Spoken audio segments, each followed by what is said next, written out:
Tax system. మన ఇండియాలో వచ్చేసరికి డైరెక్ట్ ట్యాక్స్ సిస్టమ్ ఎస్ ప్రతి చోట ఉంది. ఎక్కడ లేదు ట్యాక్స్ సిస్టమ్? యూఎస్లో లేదా? యూఎస్లో ఇంకెక్కువ ఉంటుంది. కానీ మన దగ్గర ఉండే ట్యాక్స్ సిస్టమ్ తోటి వాట్ వీఆర్ గెటింగ్ బ్యాక్, మనం కట్టే ట్యాక్సెస్కి మనకి ఏం రిటర్న్ వస్తుంది? ఫ్రీ ఎడ్యుకేషన్ ఇస్తున్నారా? Free health care facilities provide చేస్తున్నారా? నేను ఇంత ట్యాక్స్, ఫర్ ఎగ్జాంపుల్ ప్రతి సంవత్సరం 10 లక్షలు ట్యాక్స్ కడతాను అనుకుందాం. నాకు రిటైర్ అయిన తర్వాత మీరు ఏమైనా పెన్షన్ ఇస్తున్నారా? Why should I pay? అదే యూఎస్లో మీ ట్యాక్స్ ల్యాబ్ని బట్టి మీ పెన్షన్స్ కానీ హెల్త్ కేర్ ఫెసిలిటీస్ కానీ అన్ని మారిపోతున్నాయి కదా. యూకేలో మారుతున్నాయి కదా, ప్రతి కంట్రీలో మారుతున్నప్పుడు ఇండియాలో ఎందుకు మారదు?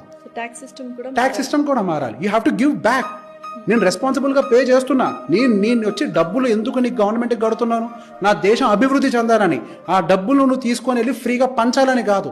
ఆ డబ్బులు నువ్వు సరిగా ఉపయోగించి నలుగురు చదువు చెప్తావని, ఆ డబ్బులను ఉపయోగించి నలుగురికి వైద్యం చేస్తావని చెప్పి, ఆ డబ్బులతోటే నువ్వు మంచి ఇన్ఫ్రాస్ట్రక్చర్ డెవలప్ చేసి మంచి రోడ్లు వేయించి అట్లీస్ట్ నేను ఇంటికి సేఫ్గా రీచ్ చేయాలని చూసుకుంటావని. కానీ నువ్వేం చేస్తున్నావు? ఆ డబ్బులు తీసుకెళ్ళి ఏం చేస్తున్నావు? ఫ్రీగా పంచుతున్నావు. నీ డబ్బులా? నీ జేబులోయా? నీ ఆస్తులు అమ్మేవా? నువ్వెవరికి పంచడానికి? అసలు నా డబ్బు అది. Welfare schemes are not wrong. Welfare schemes ఉండాలి, కానీ వెల్ఫేర్ ఏది? ఈ 75 సంవత్సరాల స్వతంత్ర భారతదేశంలో అప్పటి నుంచి ఇప్పటిదాకా వెల్ఫేర్ స్కీమ్స్ ఉన్నాయి.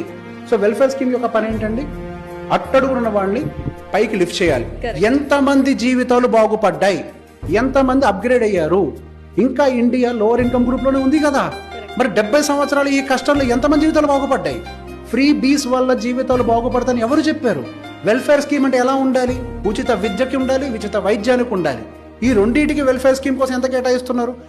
అదర్ వెల్ఫేర్ స్కీమ్స్తో కంపేర్ చేసి వీటికి చాలా తక్కువ కేటాయిస్తున్నారు. అప్గ్రేడ్ ద స్కూల్ అండి. నేను కూడా నా పిల్లల్ని హ్యాపీగా తీసుకెళ్ళి గవర్నమెంట్ బడిలో చేర్పించుకుంటా. నేను ఎందుకు బయట ఫీజులు కట్టాలి? నేను ట్యాక్సులు కడుతున్నాను కదా. మంచి స్కూల్ ఇవ్వండి నాకు. సో ఫైనల్లీ పొలిటికల్ సిస్టమ్ కూడా చేంజ్ అవ్వాలి. డెఫినెట్ గా ద వే నో, మనం మారాలి. యథా రాజా తథా ప్రజ. మనం ఏం ఆశిస్తున్నాం? మనకు అదే దక్కుద్ది. మనం దరిద్రాన్ని ఎక్స్పెక్ట్ చేస్తున్నాం, దరిద్రం వస్తుంది. Expect the better, you will get the better. Outlet గా చెప్పండి, నువ్విచ్చే ఫ్రీబీ నాకెందుకు? నువ్వు ఇస్తే 1000 ఇస్తావు. అదే మా పిల్లని చదివిస్తే వాడు ఉద్యోగం తెచ్చుకుంటాడు, ఒక కంపెనీ పెడతాడు, ఎవరికి తెలుసు? ఇప్పుడు దాకా మన దగ్గర వరల్డ్లో ఉండే బిలియనియర్స్ అంతా స్క్రాచ్ నుంచి వచ్చిన వాళ్ళే, అట్టడుగు నుంచి వచ్చిన వాళ్ళే.